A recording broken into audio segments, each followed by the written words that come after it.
चक्षु उन्मिलितं येन तस्मै श्रीगुरुवे नमः। श्रीचैतन्यमनोभीष्टं स्थापितं येन भूतले स्वयं रूपा कदा मह्यं ददाति स्वपदान्तिकं। वन्देऽहं श्रीगुरो श्रीयुतपदकमलं श्रीगुरून् वैष्णवांश्च श्रीरूपं साग्रजातं सहगण रघुनाथान्वितं तं सजीवं साद्वैतं सावधूतं परिजन सहितं कृष्ण चैतन्य देवं श्री राधा कृष्ण पदान् सगन ललिता श्री विशाखान्वितं च। जय श्री कृष्ण चैतन्य प्रभु नित्यानंद श्री अद्वैत गदाधर शिवासादि गौर भक्त वृंद। हरे कृष्णा कृष्णा कृष्णा हरे हरे, हरे राम राम राम हरे हरे। हरे कृष्णा, आप सभी का बहुत बहुत स्वागत है नित्य श्रवण की कथा में।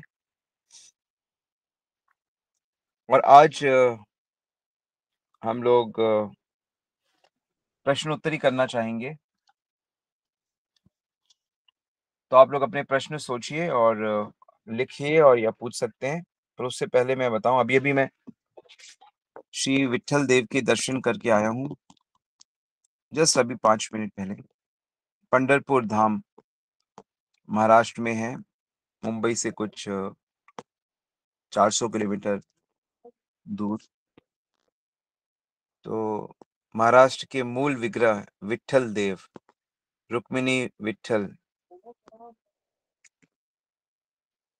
तो उसकी बड़ी सुंदर कथा मैंने आपको पहले सुनाई थी।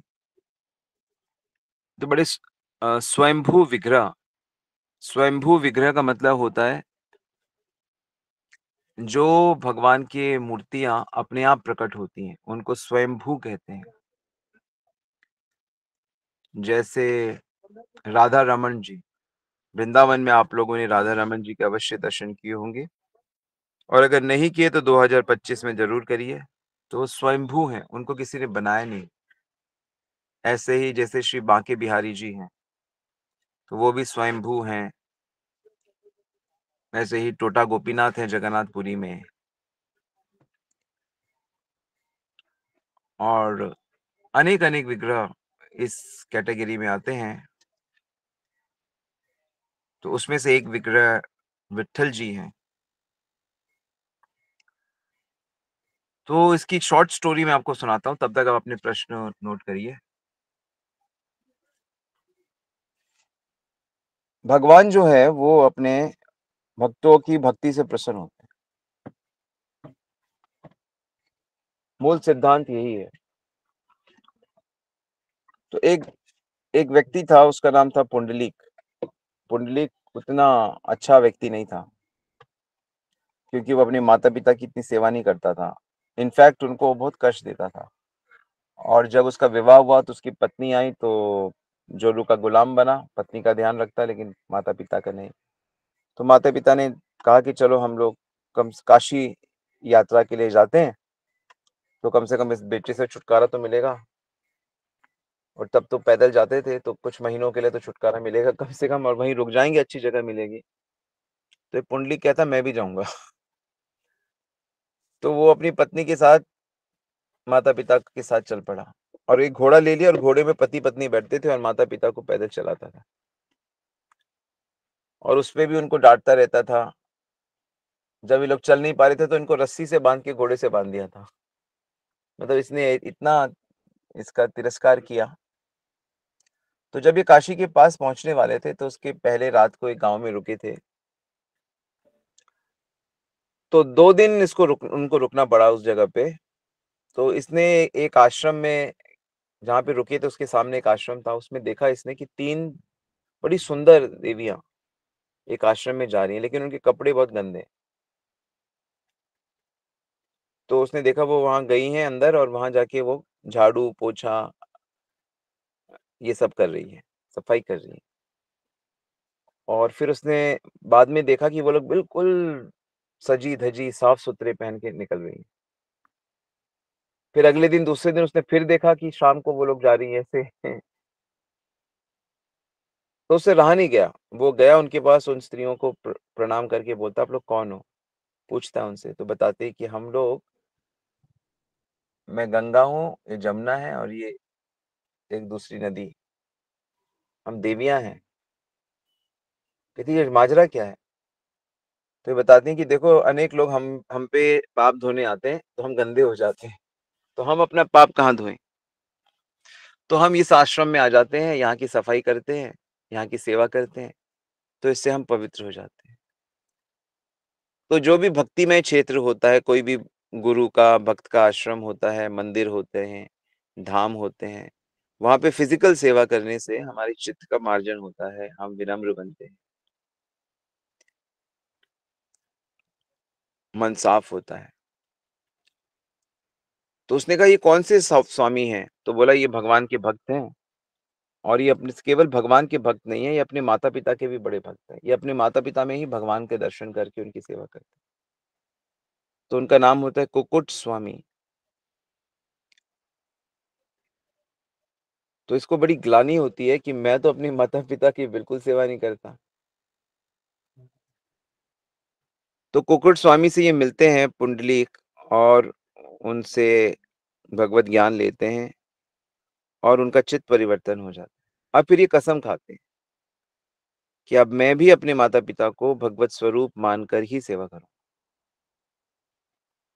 मैंने आपको कई बार बताया है कि आध्यात्मिक जीवन में ना कसम खानी पड़ती है अपने आप से, कि नहीं मैं गुरु की बात मानूँगा, नहीं मैं ये सेवा करूँगा, नहीं मैं निंदा नहीं करूँगा, कसम खानी पड़ती है। जब आप फाइनली तैयार हो जाते हो और भगवान और गुरु के सामने कसम खाते हो, तो फिर आप दीक्षा लेते हो। अपने आप से पूछिए, आपने क्या-क्या कसम खाई है? चीज़ें कुछ दिन अच्छी लगती हैं तो आप उन्हें करते हो, और उसके बाद आपको थोड़ा-सा आपको कष्ट होता है तो आप चीज़ें छोड़ देते हो। फिर आपको वही भक्त अच्छे नहीं लगते, वही मंदिर आपको अच्छा नहीं लगता, वही सत्संग आपको अच्छा नहीं लगता है, क्योंकि आप उसके मर्म को नहीं समझ पा रहे। तो पुंडलिक ऐसी कसम खाते हैं और उसके बाद जब वो सेवा करते हैं, तो उनके माता-पिता इतना उनको आशीर्वाद देते हैं। कहते हैं, सफल हो गया हमारा तीरथ। अभी तो काशी पहुँचे भी नहीं थे, पर काशी ने अपना फल दे दिया था। न सिर्फ पुंडलीक बल्कि उसकी पत्नी भी इतनी सेवा करती थी। तो सेवा जब वो इस भाव से करते थे, माता-पिता को ही भगवान मान के करते थे, उनमें वासुदेव के दर्शन करते थे। तो वासुदेव फिर इनसे मिलने के लिए आते हैं। द्वापर लगभग ये 12वीं शताब्दी की बात है, ये 7वीं शताब्दी की शायद। तो कृष्ण आते हैं इनसे मिलने के लिए। जब कृष्ण इनसे मिलने आते हैं, नॉक करते हैं, तो पूछते कि कौन है? तो बताते हैं कि मैं वासुदेव कृष्ण हूँ। तो कहते हैं कि आप रुको, मैं अभी अपने माता-पिता की सेवा कर रहा हूँ, चरण सेवा कर रहा हूँ, उसके बाद मैं आपसे मिलता हूँ। तो एक ईंट गोविंद की तरफ फेंक देते हैं कि आप इस पे बैठो। तो कृष्ण तो कौतुकी हैं, जाके उस ईंट के ऊपर खड़े हो जाते हैं। और फिर सेवा करने के बाद वो आते हैं और भगवान के चरणों में प्रणाम करते हैं और कहते हैं कि आप मुझे क्षमा करें कि मैंने आपको रुकने के लिए कहा, लेकिन भगवान बहुत प्रसन्न होते हैं। बोलते हैं, माँगो, क्या वरदान माँगते हो? भगवान की एक आदत है कि वो किसी भी भक्त से मिलते हैं तो सदा उसको उस पे सर्वस्व निछावर करना चाहते हैं। तो ये क्या कहते हैं कि प्रभु, आपने जैसे मुझे दर्शन दिए हैं, ऐसे आप सभी को दर्शन दो। तो इतना जब ये बातें हो रही थी, तब तक रुक्मिणी जी भी आ जाती हैं।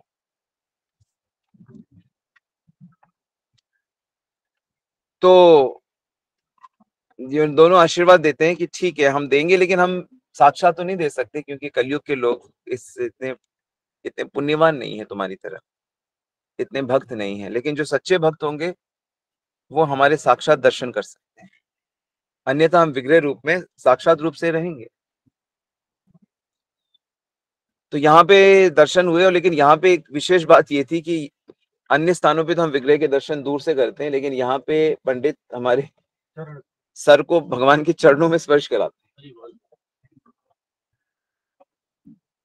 तो ये सौभाग्य मिला विठल जी के श्री चरण को, मैंने तो चूम भी लिया। या सो तो खैर, बाहर से चूमना कोई बड़ी बात नहीं है, बाहर से सर लगाना बड़ी बात नहीं है। मुख्य बात है कि हम भीतर से भगवान के चरण कमल चाहते हैं, नहीं चाहते। फणी फणार्पितम, जो चरण कमल भगवान नागों के ऊपर भी रख देते हैं।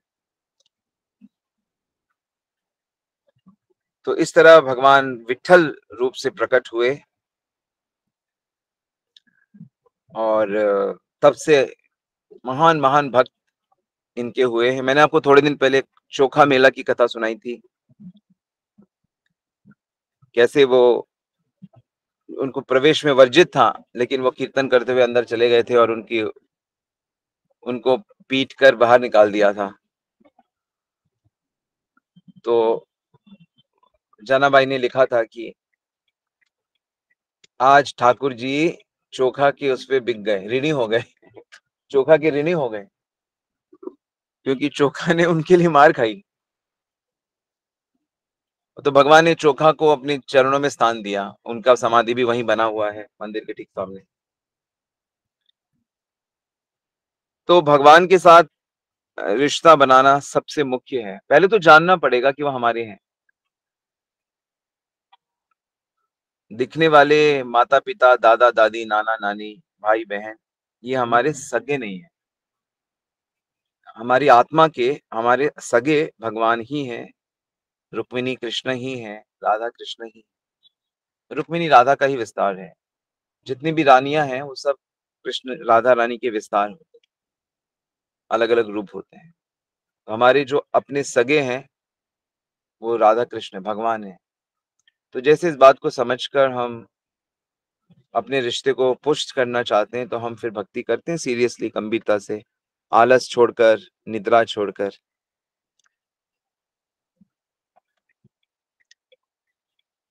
ईर्ष्या छोड़कर। तो फिर हमको धीरे धीरे भगवत प्रेम अनुभव होने लगता है, हमारे अंदर सेवा की योग्यता आ जाती है, अधिकार आ जाता है। इसलिए फिर ऐसे भक्तों को उत्तम अधिकारी कहते हैं, कि उनका उत्तम अधिकार है, वो टॉप का अधिकार है उनका भगवान की सेवा का। तो जिन लोगों का भगवान की सेवा का अधिकार नहीं है, वो भौतिक जगत में माया की सेवा करते रहते हैं, कि माया देवी हमें थोड़ा सुख दे दो। तो ऐसे ये अद्भुत स्थान है पंढरपुर।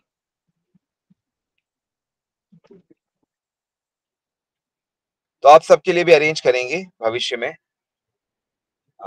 पंढरपुर, और यहाँ जो महाराष्ट्र के अनेक अनेक संत हैं उनके स्थानों में जाना, पवित्र नदियों में स्नान करना, भक्ति को आगे बढ़ाना। ओके, सो किसी का कोई प्रश्न है तो आप पूछ सकते हो, क्योंकि आज प्रश्नोत्तरी करेंगे। आप अपना स्पीकर ऑन करके।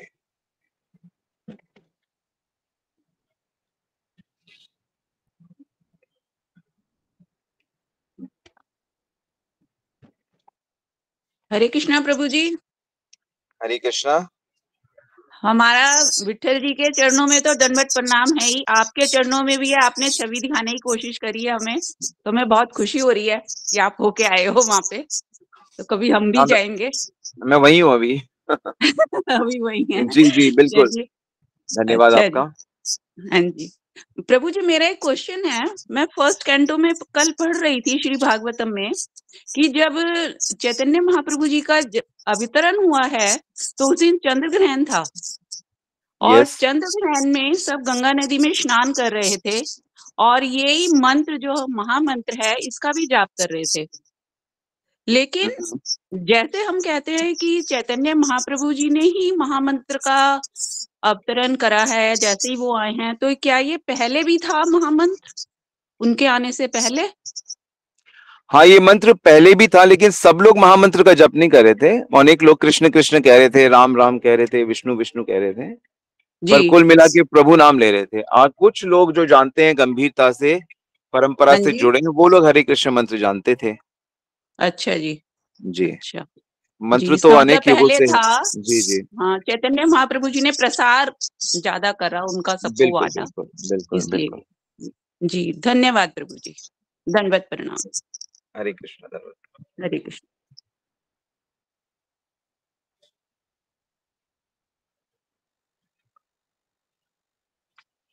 यस, हरे कृष्ण प्रभु जी। हाँ हरे प्रभु जी, कृष्ण माता जी अगर धन्यवाद। हाँ, जी, प्रभु जी अगर कोई मतलब भगवान को अपना पिता रूप में सेवा करता है, जिस तरह के लोग मतलब बच्चे पे करते हैं ना गोपाल जी को, वैसे कुछ किस रूप में? पिता पिता के रूप में, पिता पिता के रूप में, हाँ जी।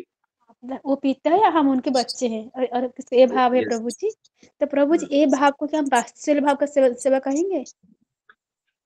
पिता रूप में सेवा करेंगे तो वात्सल्य नहीं होगा, इसमें इसमें गुरु रूप ही होगा, क्योंकि अ, स्वामी रूप होगा, गुरु रूप होगा। क्योंकि वात्सल्य में क्या होता है, अपने से छोटा माना जाता है क्या माना जाता है, और वही उनका तो। उनके हर छोटी छोटी चीजों का ध्यान रखा जाता है, चिंता की जाती है। लेकिन जब अपने से बड़ा माना जाता है तो उनसे शिक्षा ली जाती है कि उनकी शिक्षाओं के अनुसार चलेंगे, ऐसा होता है। ठीक है प्रभु जी, थैंक यू। भगवान के साथ वैसे कोई भी रिश्ता बनाया जा सकता है। उनको गुरु मानेंगे तो भगवान गुरु की तरह एक्ट करेंगे, पिता मानोगे तो पिता की तरह एक्ट करेंगे, भाई मानोगे तो भाई की तरह एक्ट करेंगे। भगवान सभी रसों के साथ विनिमय करते हैं, लेकिन मुख्य रूप से जो 5 रस है, शांत रस जिसमें उन्हें भगवान माना जाता है, दास्य रस जिसमें उन्हें स्वामी माना जाता है, भगवान नहीं, साख्य में उन्हें मित्र माना जाता है, भगवान नहीं, वात्सल्य में उन्हें छोटा माना जाता है, भगवान नहीं, और माधुर्य में उन्हें प्रियतम माना जाता है, भगवान नहीं। तो वो अपने आप ही रस जैसा संग होता है, जैसे परंपरा होती है, वैसे वैसे भाव विकसित होता है। तो अभी अभी अपने आप को क्या मानना चाहिए कि हम लोग माया में गिरे हुए हैं। अई नंद तनु च किंकरम पतिताम विश्मे भवाम बुधो। हम माया में गिरे हुए हैं, हम सांसारिक जन्म मृत्यु में गिरे हुए हैं। तो हमें यहाँ से निकलना है, पहले हमें माया से निकलना है। तो इसलिए हम भगवान की इसी भाव से सेवा करते हैं। फिर धीरे धीरे जो आध्यात्मिक रस है, संबंध है, वह गुरु कृपा से प्रकट होता है। परंतु पहला जो स्टेप है वो माया से निकलने का। थैंक यू प्रभु जी। हरे कृष्ण प्रभु जी, दंडवत प्रणाम। हरि बोल, दंडवत प्रणाम। तो ये जो 5 रस आपने बताए हैं, तो जो ये ऑर्डर है, शांत रस, दास्य, तो बेसिकली जो जो fifth जो है प्रेम रस, वो सबसे ऊपर है मतलब, और जो जो नीचे वाले वो रस छोटे हैं। सारे रस प्रेम रस हैं, सारे रस प्रेम के ही रस होते हैं। नहीं हम लोग तो जिस फोन में ऑनलाइन बुकिंग है, ऑफिस में जाइए, इधर करूँ ना, मैं लगेज गाड़ी ले लेता हूँ। गाड़ी अंदर नहीं होगी, तो अंदर भी लेंगे, ऐसा कुछ नहीं ना, लगेज रखा हुआ हम लोग का। तो प्रभु जी, जो ओके, जो राधा तत्व में पहुंचा हुआ है बंदा, लाइक कोई डिवोटी जो राधा तत्व पे है, और कोई डिवोटी जो हरे कृष्णा उस पे है, कृष्णा के उस पे है, तो जो राधा के तत्व पे लाइक वो लाइक सुपीरियर होता है, क्योंकि नहीं नहीं, राधा राधा के तत्व तत्व कॉम्प्लेक्स है। वो सब आगे के चीजें हैं। पहले माया से निकलना होता है, उसके बाद धीरे धीरे जैसा भाव विकसित होता है उसके अनुसार हमारी सेवाएं सिलेक्टेड होती हैं। अभी आप माया में हो, माया की चीजें में ही जी रहे हैं, मर रहे हैं, तो इसमें कहाँ से राधा समझेंगे, कहाँ से राधा कृष्ण जुगल जोड़ी समझेंगे? वो तो जो उस माया से निकल चुके हैं उनका भाव पुष्ट होता है इन सब चीजों में।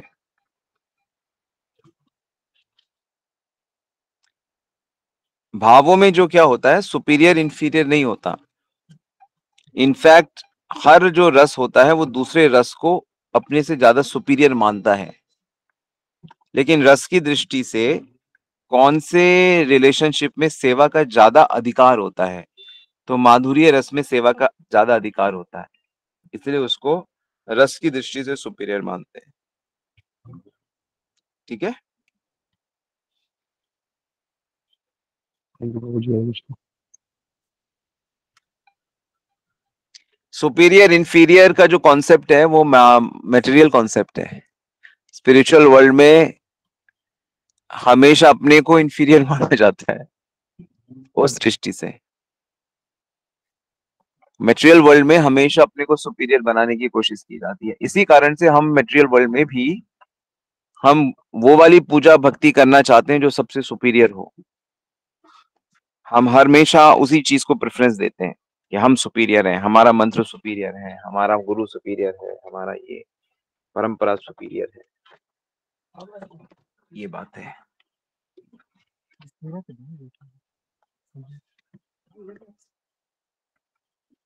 ओके। हरे कृष्णा, दंडवत प्रणाम प्रभु जी। धन्यवाद प्रणाम माता जी। जी प्रभु जी, जैसे अभी आपने बताया कि माधुर्य भाव में सेवा का अधिकार ज्यादा रहता है, तो इसको कैसे समझे, मतलब किस तरह से? जैसे कि एक दोस्त है, वो सखा है, वो माता पिता की तरह तो लाड दुलार नहीं कर सकता ना। माता पिता की तरह हर चीज के लिए चिंता नहीं करता वो, उसका एक दायरा फिक्स होता है। कुछ भी चीज होने पे वो माता पिता जैसे चिंता नहीं करता। ठीक उसी प्रकार जो गोपियां होती हैं, उनका अधिकार इतना ज्यादा है कि वो यशोदा से, नंद महाराज से, इनसे भी ज्यादा उनकी आत्मीयता होती है।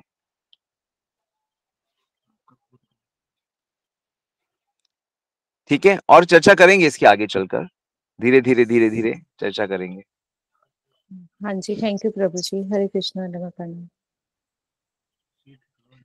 धन्यवाद प्रणाम माता जी। हरे कृष्णा प्रभु जी, दंडवत प्रणाम। विठलनाथ महाराज की जय हो। हरि बोल। प्रभु जी, जैसे ये कहते हैं कि सब में भगवान का दर्शन करें, हम ये सोचें कि सबके अंदर भगवान है, कोशिश करते हैं। कई बार ये सारे रिश्ते नाते सभी महसूस होते हैं, हम जिस भौतिक संसार में रहते हैं, बाहर भी, मतलब हर जगह महसूस होता है कि गलत है, ये रिश्ते झूठे हैं। लेकिन जब इसको ज्यादा गहराई से सोचने लगते हैं सब चीजों को देख के, तो एक तरफ तो भौतिकता में आता है कि हमारी दृष्टि गलत है, दूसरा ये होता है कि मन विचलित हो जाता है जब हम बिल्कुल इस भाव में हो जाते हैं कि सब झूठे हैं रिश्ते नाते। फिर भगवान का नाम मदद करता है, वो इतना विचलित होता है मन कि कंट्रोल नहीं होता वो। फिर क्या करें प्रभु जी को? नहीं, जो कृष्णा कॉन्शियस का जो ग्रेजुअल विकास है वो ऐसे होता है कि भगवान के साथ अनुराग जिस अनुपात में होता है, संसार के साथ वैराग्य उसी अनुपात में होता है। तो जैसे जैसे हमारा भगवान के साथ लगाव होता है या भगवत तत्व को हम समझते हैं, तो साथ ही साथ हम ये भी समझ जाते हैं कि जो हमारे परिवार के मेंबर्स हैं या दूसरे जीव हैं, वो कैसे सब भगवान के संरक्षण में हैं, और हमें जो इनके साथ में रखा गया है, तो क्यों रखा गया है? क्योंकि हमारा कर्म का बंधन है इनके साथ। तो उस बंधन को निष्काम सेवा से हम जीत लेते हैं। हमें तो बंधन से ही बचना है ना। अपने परिवार को अगर हम मान लो इसे डिटैच होते भी हैं, तो हमें भक्तों के साथ तो अटैच होना ही पड़ेगा। किसी ना किसी भक्त के साथ, गुरु के साथ, वैष्णवों के दल में तो रहना पड़ेगा ना। अकेले में तो भगवत भक्ति संभव ही नहीं है। भगवान खुद अकेले नहीं रहते, भगवान खुद हमेशा भक्तों के साथ ही उठते बैठते हैं। तो सिद्धांत ये है कि हमें ज्ञानियों की तरह शुष्क वैरागी नहीं बनना है कि हाँ सब झूठा झूठा झूठा झूठा है, ऐसा नहीं करना। उल्टा हमको ये समझना है कि ये जो झूठे दिखने वाले हमारे संबंध हैं, पर ये जो हमारे बेटे, पति, माता, पिता, भाई, बहन, भाभी जो भी है, ये सब भगवान के अंश हैं। तो ये भगवान की संरक्षण में है। और अगर ये भगवान की भक्ति कर रहे हैं तो सोने पे सुहागा। तो उनको साथ लेते हुए कृष्ण का नाम, गुण, रूप, लीला का आस्वादन करना चाहिए। उनके साथ में उत्सव करने चाहिए।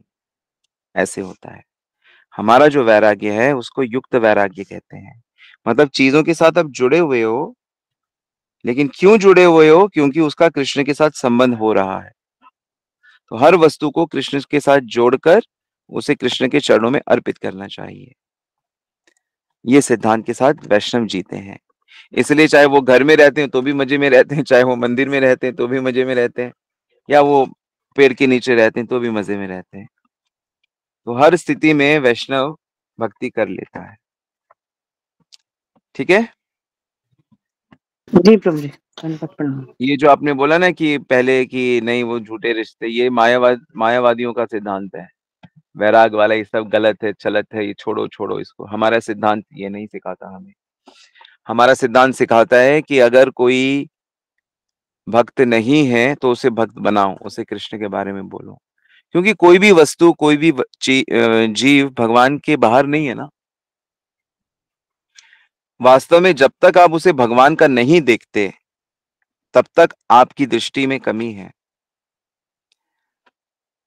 ये बात है। हमें किसी से ना भौतिक सुख नहीं चाहिए। वास्तविक वैराग्य क्या है कि मुझे अपने बेटे से बेटे वाला सुख नहीं चाहिए।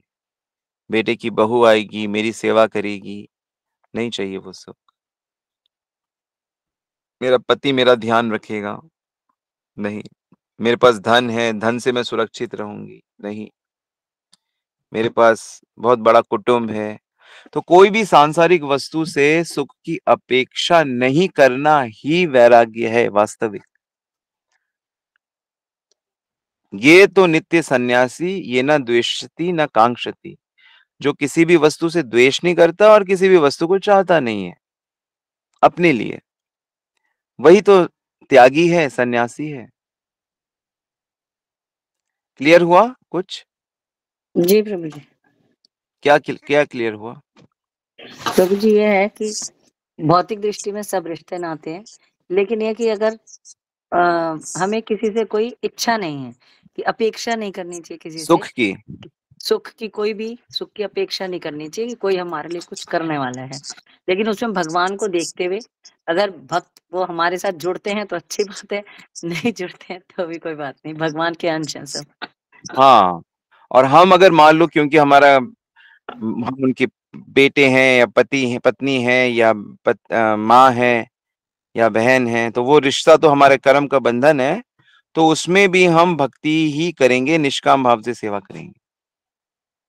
जी प्रभु जी, धन्यवाद।